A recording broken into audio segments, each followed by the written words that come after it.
अस्सलामुअलैकुम वरहमतुल्लाहि वबरकातुहू। कैसे हैं आप सब? उम्मीद करती हूँ सब खैरियत से होंगे, मज़े में होंगे।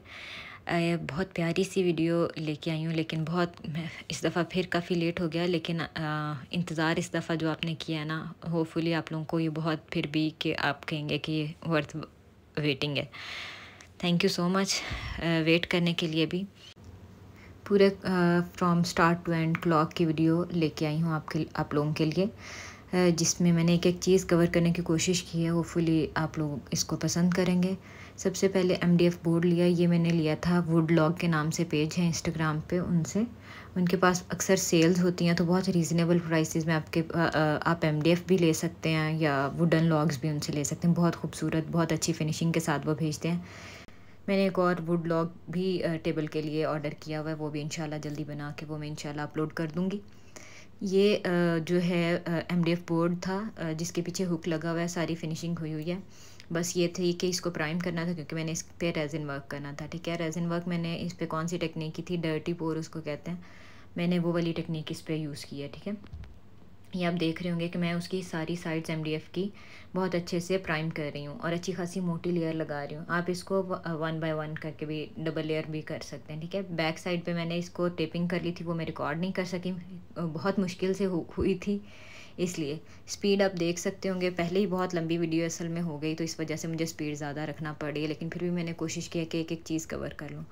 प्राइम कर लिया पहले मैंने MDF बोर्ड को, उसके बाद उसको ड्राई होने के लिए रख दिया। फिर उसके बाद मैंने उसके ऊपर जिस तरह का मैंने डिज़ाइनिंग करनी है, थोड़ा सा अपने आइडिया के लिए कि मैंने किस तरह से पोर करना है, मैंने उस तरह से पेंसिल के साथ लाइंस लगा ली, क्योंकि ऊपर हम लोगों ने रेजिन कर लेना, तो वो सारा कवर हो जाएगा अगर लाइंस रह भी जाएंगी तो। ओके, हम लोग मैं जो हूँ इसमें इस वीडियो में HMS केमिकल्स वालों का यूज़ कर रही हूँ रेजिन, जो कि MDF बोर्ड के लिए जो मैंने यूज़ किया था वो था मीडियम विस्कोसिटी। बहुत अच्छी विस्कोसिटी MDF के लिए रहती है, क्योंकि ये ज़्यादा इधर उधर फ़्लो नहीं करता। इस वजह से आपने किसी बड़े बर्तन, एक मेरे से थोड़ी सी इसमें मिस्टेक हुई थी, वो ये थी कि मैंने बड़े ग्लास में लिया था रेजिन को। ठीक है, और आप थोड़े खुले बर्तन में कोशिश करें, अगर ज़्यादा रेजिन मिक्स करना है तो आपने खुले बर्तन में करना है। इसमें तकरीबन मैंने 5 कलर्स लिए थे, जो कि सारे के सारे कलर्स ई स्टेशनर्स से मैंने बाय किए थे। और ये वाइट माइका और उसके अलावा पिगमेंट पेस्ट भी यूज़ हुई है वाइट, और एक stone I think pigment paste है। 2 इसमें पिगमेंट पेस्ट यूज़ की थी मैंने, 3 इसमें मैंने माइका यूज़ किए थे, 3 ही शायद 4। ठीक है, टोटल हमारे पास 6 कलर्स हैं आई थिंक। ओके, मैं इनको आपने अच्छे से मिक्स कर लेना है।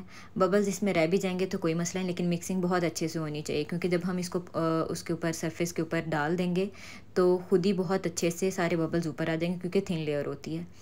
ओके, डर्टी पोर के लिए आपने क्या करना था, एक और कप लेना है आपने, उसके अंदर सारे बारी बारी एक एक कलर डालते जाना है, जो उनसे भी आपने कलर्स यूज़ करने। जैसे मैंने ये वाले यूज़ किए, मैं तो मैं सारे जो है वो थोड़ा थोड़ा करके यूज़ कर रही हूँ। वो सॉरी, मुझे पता नहीं चला था कि ये मैं कप थोड़ा पीछे रख के कर रही थी, किस तरह से मैंने किया। तो ओके, उसके बाद मैंने ना उसको सारा कलर को बारी बारी पहले एक दफ़ा किया, फिर सेकंड मतलब टर्न आई उनकी, फिर जो रह रहा था या जिसकी कमी बेशी लग रही थी मैं उसको और डाल रही थी। मैं अपने हिसाब से कलर को कम ज़्यादा कर रही थी। आप लोगों को जिस तरह का चाहिए या जोन सा कलर ज़्यादा चाहिए आप उस तरह से डाल सकते हैं। आप ये देख सकते होंगे कि डर्टी पोर से कितनी अच्छी फिनिशिंग सी, बहुत प्यारा सा वो कंट्रास्ट सा कलर बन जाता है, उसमें ज़्यादा आपको एफ़र्ट भी नहीं करनी पड़ती।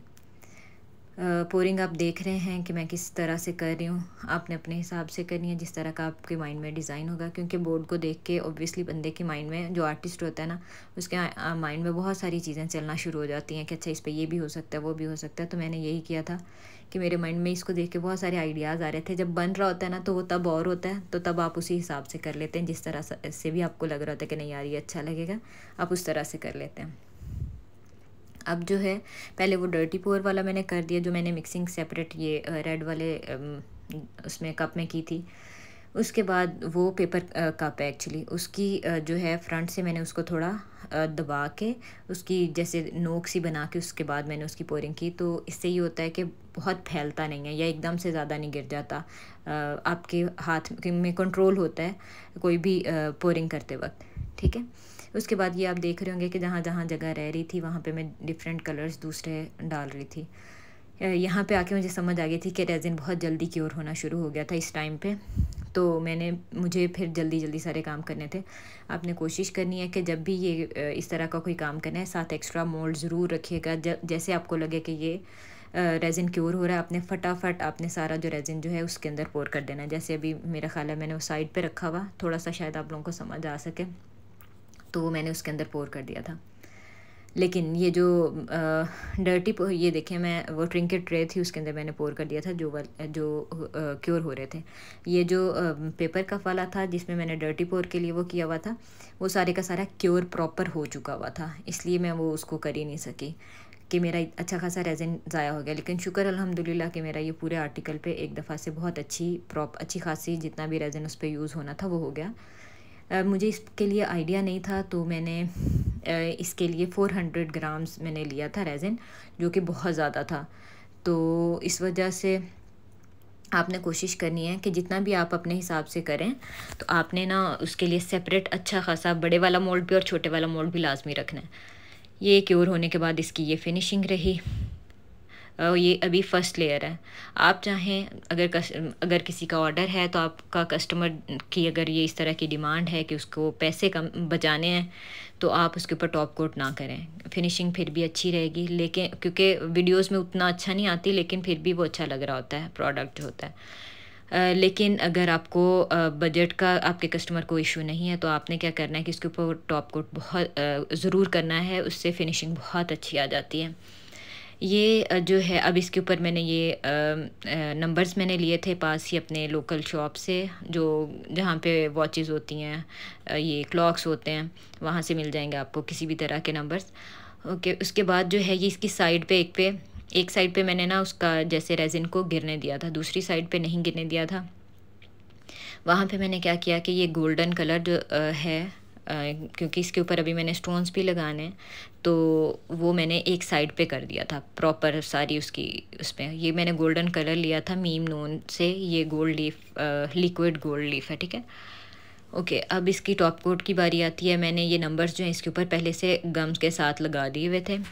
आप किसी भी एल्फी के साथ भी लगा सकते हैं प्रॉपर, लेकिन निशान लगा के उसके बाद मैंने इसको सेट करके मैंने लगा दिए थे, जोड़ दिए थे ताकि ये हिले ना बिल्कुल भी।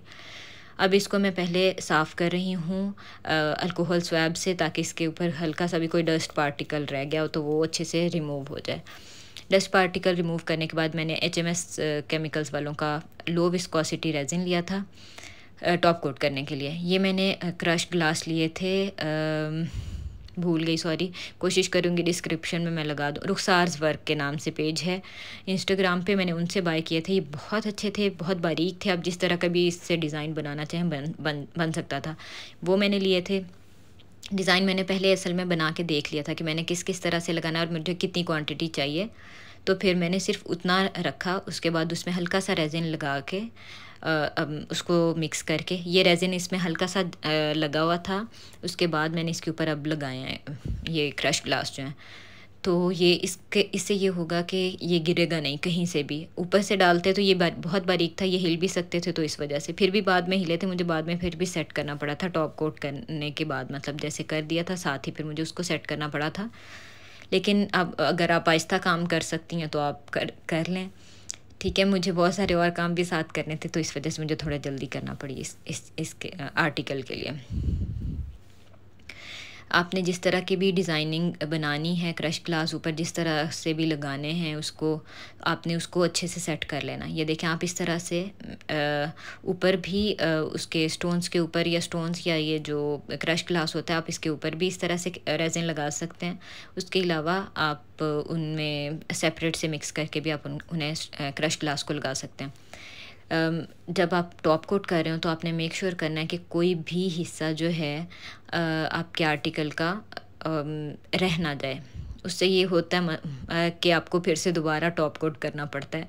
उसके अलावा इसका कोई सॉल्यूशन नहीं होता कि वहाँ से फिल हो जाए, कि हम सिर्फ हल्का सा थोड़ा सा रेज़िन मिक्स करके वहाँ पे लगा देंगे तो वो सेट हो जाएगा, ऐसा नहीं होता।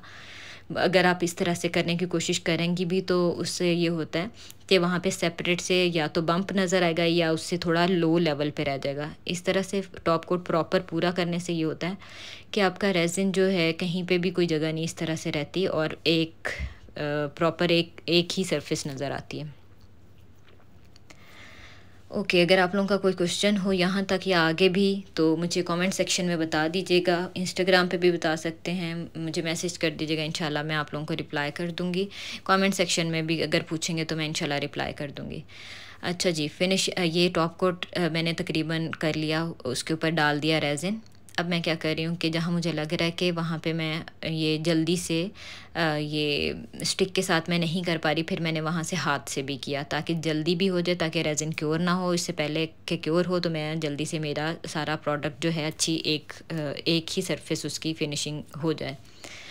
ठीक है, ये भी मुझे रेज़िन बचने का डर था। मैंने क्या किया हुआ था, इसके साथ ही एक और मोल्ड भी रखा हुआ था। मैंने उसके अंदर जल्दी से कलर मिक्स किया, कलर मिक्स करके उसी के अंदर ट्रिंकेट ट्रे है इसी तरह की, वो मैंने इसका पहला बेस कोट का बचा हुआ रेज़िन था जिसमें मैंने डाला था, मैंने वो भी उसी में डाल दिया। ठीक है, टॉप कोट कर लिया।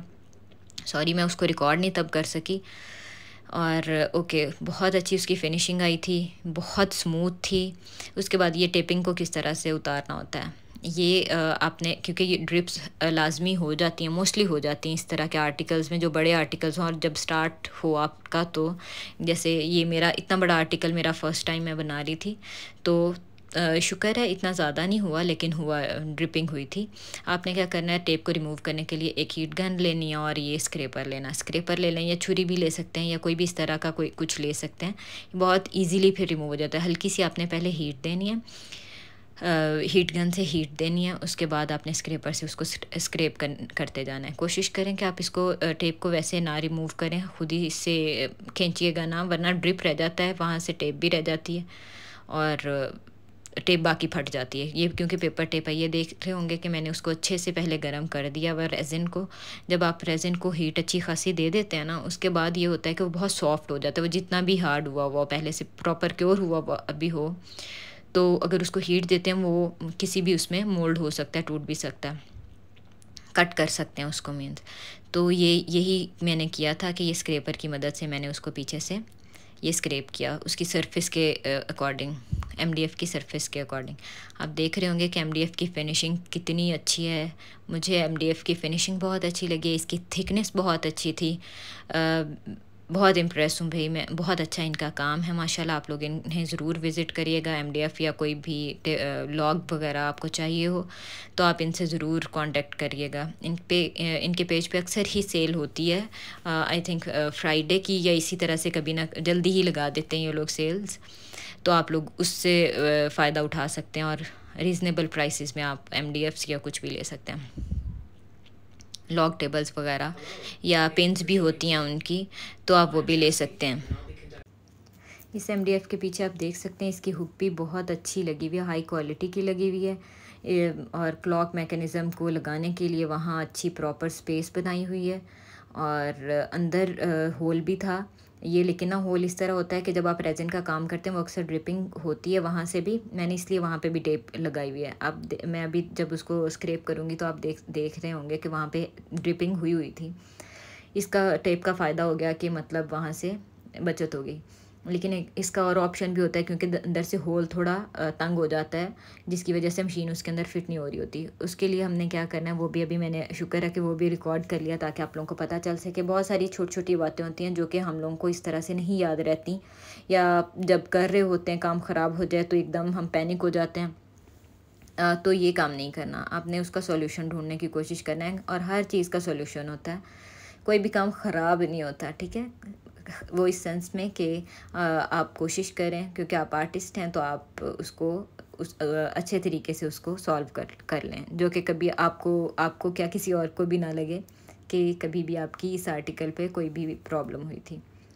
ओके, ये एंड कर रही हूँ मैं, इसकी सारी साइड्स पे स्क्रैपिंग कर चुकी हुई हूँ, सारी टेप प्रॉपर अच्छे तरीके से उतार दी हुई है। इसके पीछे मैंने क्यों प्राइम नहीं किया था वो भी इसकी रीज़न बताती हूँ, लेकिन एंड पे मैंने उसके ऊपर प्राइमिंग कर ली थी। इसके बाद मतलब जब प्रॉपर ये फिनिशिंग हो गई थी उसके बाद, या दरमियान में से भी आपने हीट करना है। हीट करने के बाद आपने इस तरह से उसको स्क्रैप कर लेना है। ये आप देख रहे होंगे कि होल बहुत छोटा सा नज़र आ रहा है आपको, कि बहुत छोटा सा रह गया। इसको अच्छे से स्क्रैप करना है ताकि ऊपर वाली सरफेस को आपको ग्राइंड ना करना पड़े। मैंने फिर इसके बाद क्या किया, ये ड्रिल मेरे पास छोटे वाली पड़ी। आपके पास अगर बड़ी ड्रिल है आप वो भी ले सकते हैं। छोटे वाली जो ज्वेलरी वाली ड्रिल होती है वो भी, उसमें मोटी वाली जो बिट है वो लेके ना इसके साथ आप इजीली इसको होल को बड़ा कर सकते हैं। ठीक है, थोड़ा सा उसको घुमाना पड़ता है, उस तरह घुमा के तो आप इजीली उसको होल को बड़ा कर सकते हैं। ओके, उसके बाद मेरी इसके अंदर मशीन अच्छे से फ़िट हो गई थी। वो भी मैंने मशीन फ़िक्स करने का वो मैंने दिखाया था, रिकॉर्ड शुक्र है मैंने कर लिया था।